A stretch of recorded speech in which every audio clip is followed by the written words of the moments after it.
Hello, I'm Karen and I own the Cake Tower, and today I'm going to carry on making the bride and groom that we started making the other day. I'm just going to tap them now so you can hear they're properly set hard. So what I'm going to do is I'm going to begin on the groom, and I've already been kneading my icing so it's nice and soft, ready for me to use this morning. And I'm just going to break off what I think is going to be a good amount. Like I said before, there is no set rules with the amount for the bespoke items because they could be taller, they could be smaller. So I'm just going to get a little bit of corn flour just to dust my hands. Like I said, it's I think winter's trying to approach us. It's been another frosty morning. So what I'm going to do with this is I'm going to give it a good roll into a ball and try and get out all of the creases while I'm working.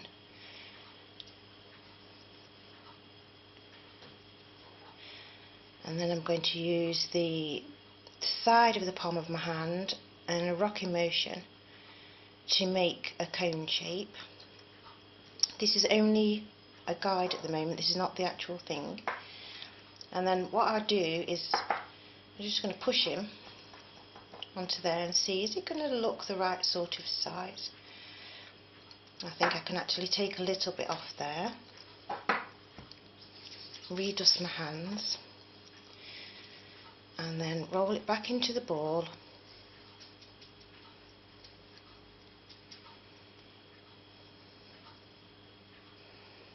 And you see I've got a crack there, but I can actually hide the crack in this occasion by if I rock and make into my cone shape and then pinch out the bottom to make the bottom of his shirt. We can see it's formed slightly at the bottom, so but that can be the back of his shirt, so it's hidden when we put his jacket on, so you don't have to get particularly stressed out about some of the creases that form in your work.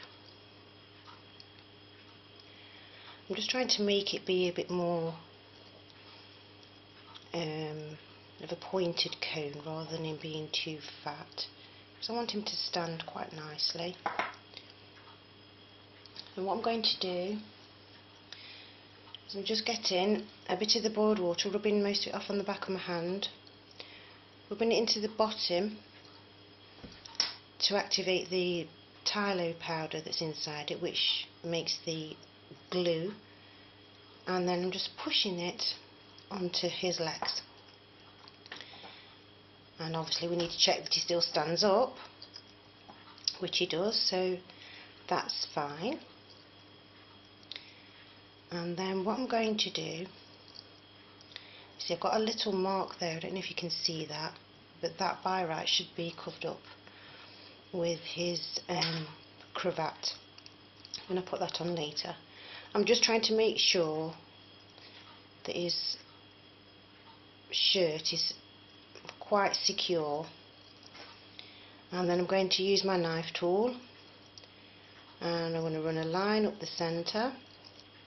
I'm just going to give myself a little guide there where I would like to put his collar, and a little mark there where the pocket would be, and then I like to do buttons each side, and that's entirely up to you if you want to do the buttons down one side or both.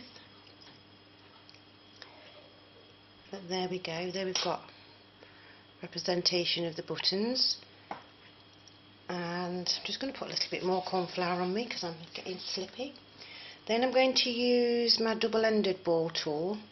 I just want to make a little indent in this area here, because I'm going to put a little collar for the shirt, and then a little tiny bit of flesh just in case you can actually see that. So I'll put that to one side so I don't knock it over. I'm just pinching off a small amount, roll it into a ball so we can see. It's just a pea-sized piece, and then I'm rolling, and I want it to be thinner at one end and then thin at the other, so it's thicker in the centre to make the shirt collar. I think I've gone a little bit too thin and pointy at that end, so I'm going to roll it up and start again. Put some more corn flour there. I'm just rolling it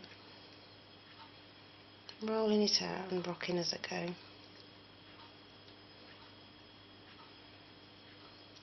Then we're going to bring the groom back, and I'm just going to pinch the ends together and measure and check that that's roughly the right size, which it is.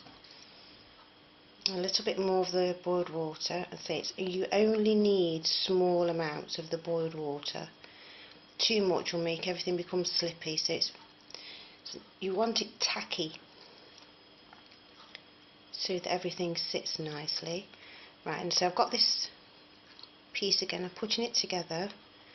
I'm just going to put the centre towards the seam of the shirt that I've done there, and then I will just press that down like so. And then I'm going to get my bowl tool again and just put an indented area there where we can see that. There. Put that little bit of white away, so don't ruin that. And we're going to get a little bit of the flesh. I only want a tiny piece. So we've got our petit pois size, which is just going to sit in that area there. So a little bit more of the boiled water, and then push the flesh into place there. I don't know if you can see that, but I can see in my work I have got a very, very tiny speck. So I'm getting the brush with the boiled water on it and giving it a rub, and that will just wipe off. It's just something that, probably a fibre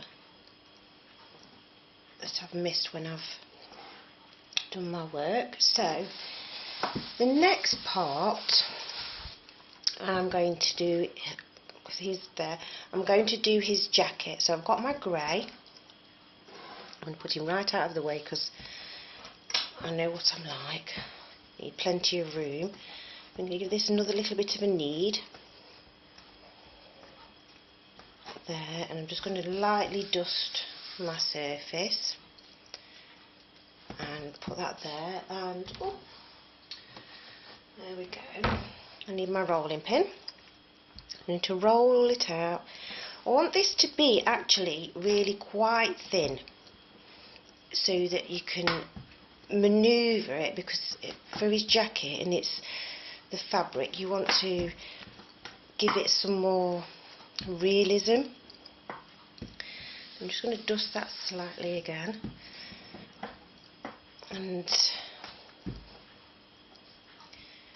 I know if you make flowers and things you do often roll out really, really thinly. You want it nice and floppy.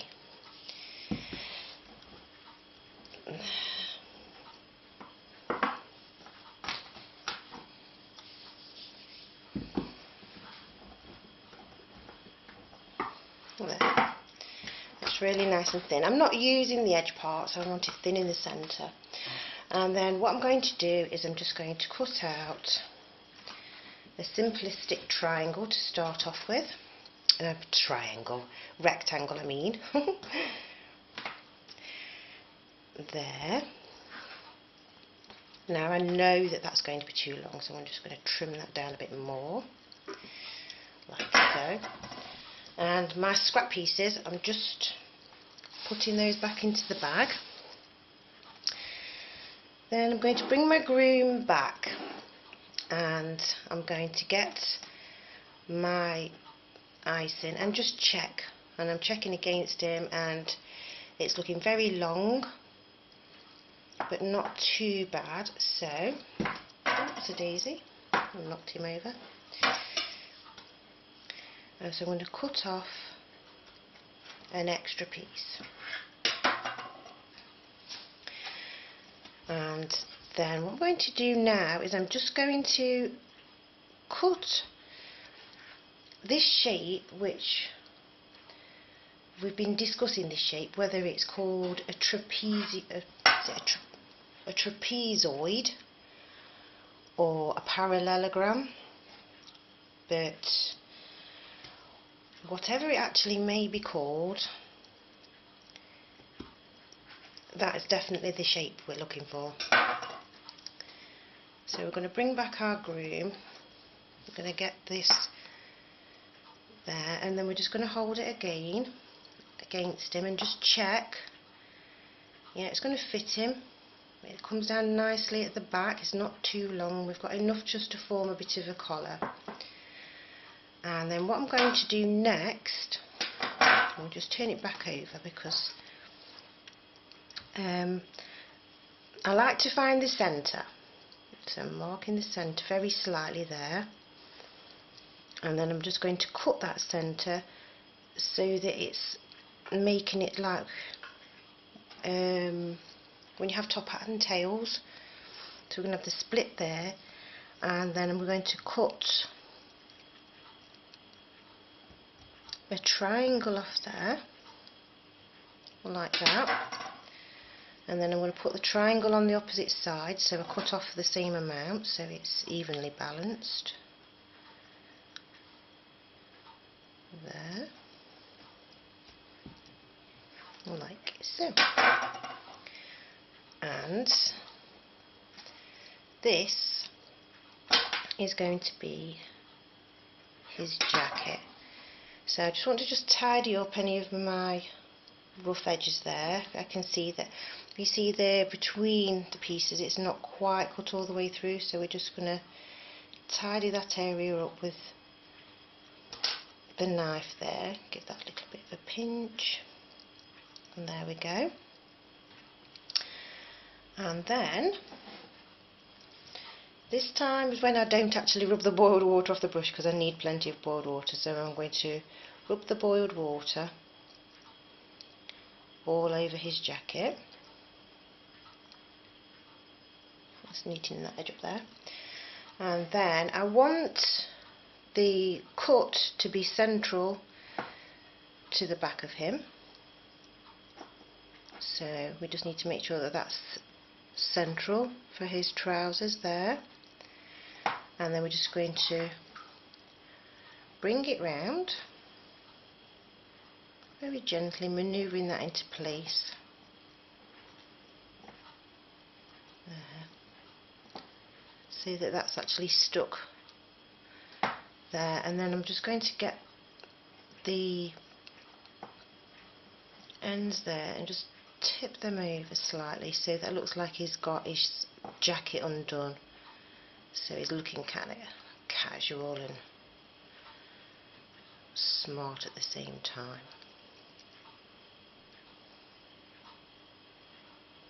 And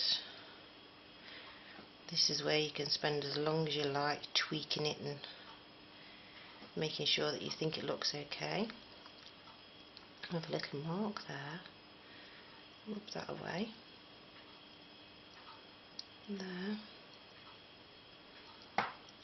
there, and then I'm just going to mark where the pocket would be on either side, and also do a little mark there for his top pocket.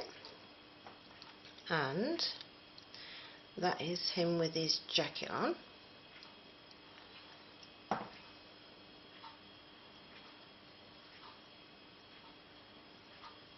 I'm just trying to make this look a little bit neater. And there we go. And then I'm going to get the cut-offs that I've put back in my bag to keep soft, give them another knead. There. A little bit more of the corn flour on my hands.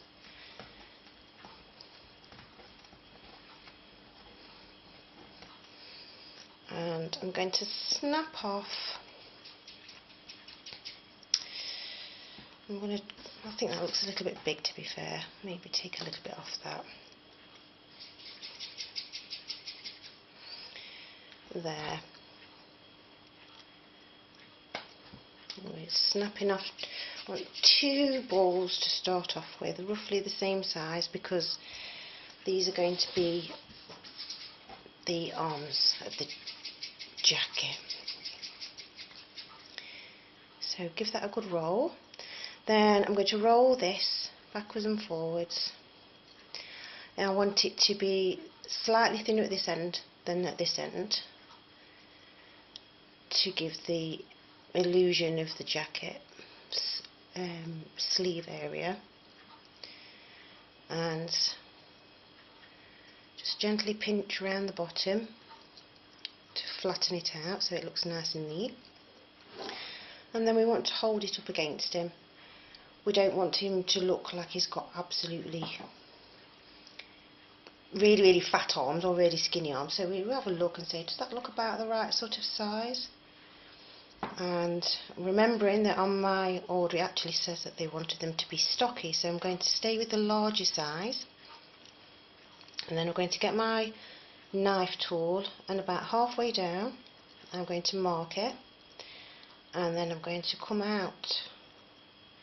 So I made like a little arrow, and that, as I pinch hold of the sides and push up, just makes a really nice crease that you'd have in your elbow joint.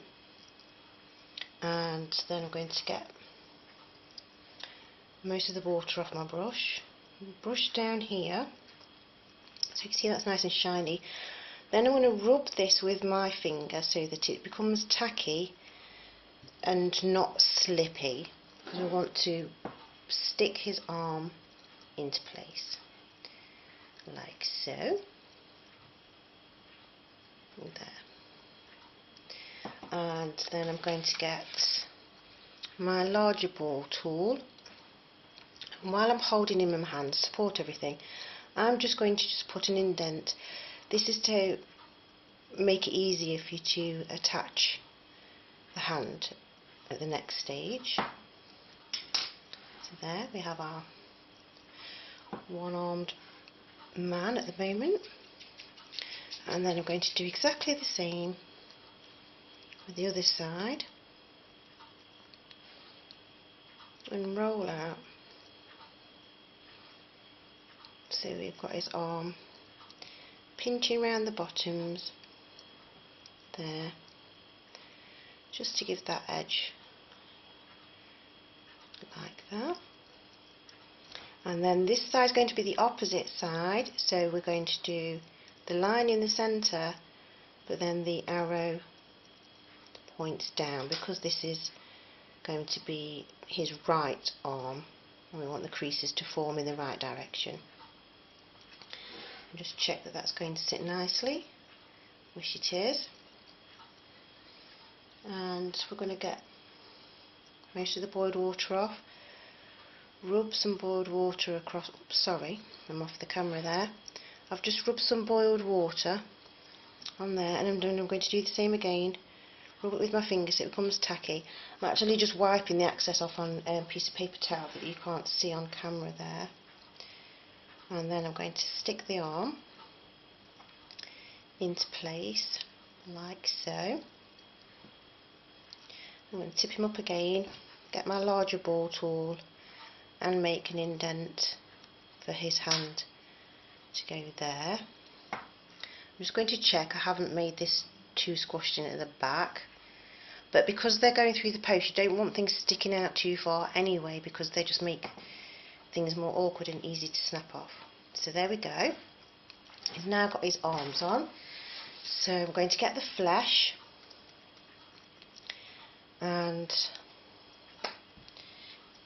give that a little bit of a knead.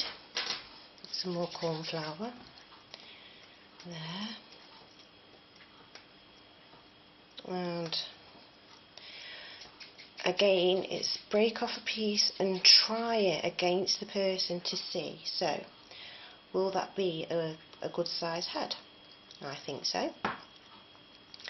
So we just want to just give it a little bit of a indent there. And where is that? Oh, I want my smile tool. And I want that tool. So what I'm going to do, I'm going to do his head in my hand this time. So I'm going to put the smile in there, and I'm going up from the mouth and doing an indent for his eye there, and up from the mouth slightly over and an indent there. I want these to be nice sockets for me to put the eyes in at a later stage. And where we've got the flesh and the collar, I'm just going to indent that a little bit more, and most of the water off. Some water there. I'm going to give this one a rub again as well, just to make sure it's tacky and not slippy. Whoopsie daisy, I've got a drunk groom. There we go. And then we're going to put his head into place. So I'm just going to support his head while I hold him to show you, but that's what he'll look like at this moment in time. And I just want to make sure he's still standing, he's still balanced. I'll move him out of the way so I don't knock him over again.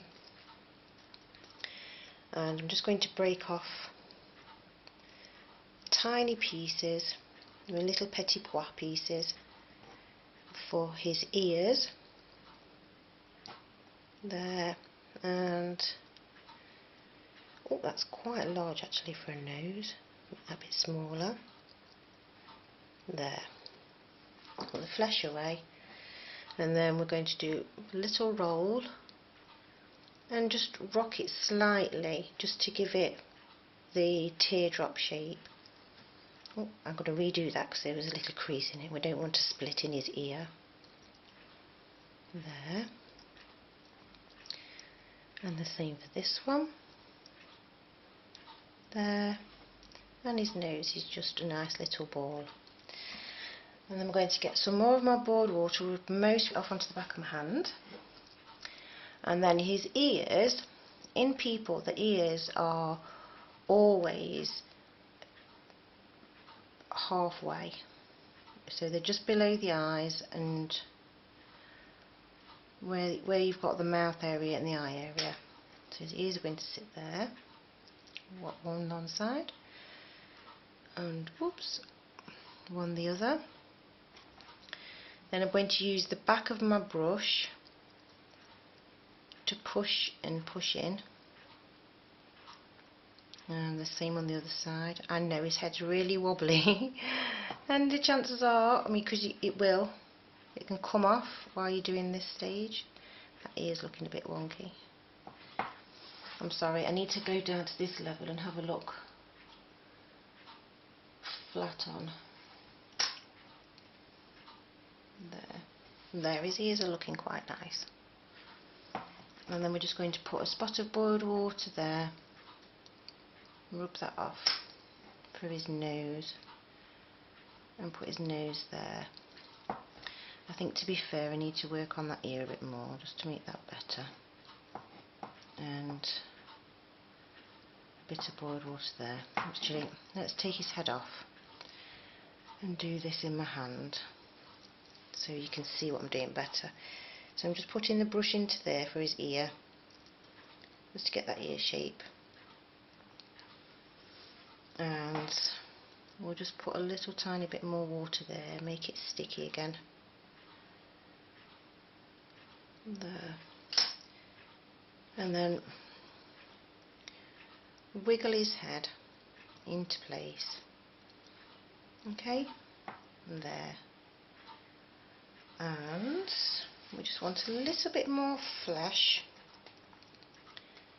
for his hands.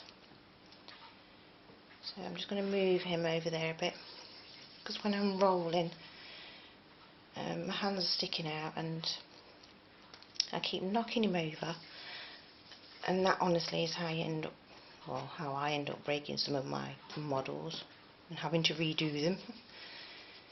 There, so we've got that for his hands. A bit more corn flour, stop me from sticking.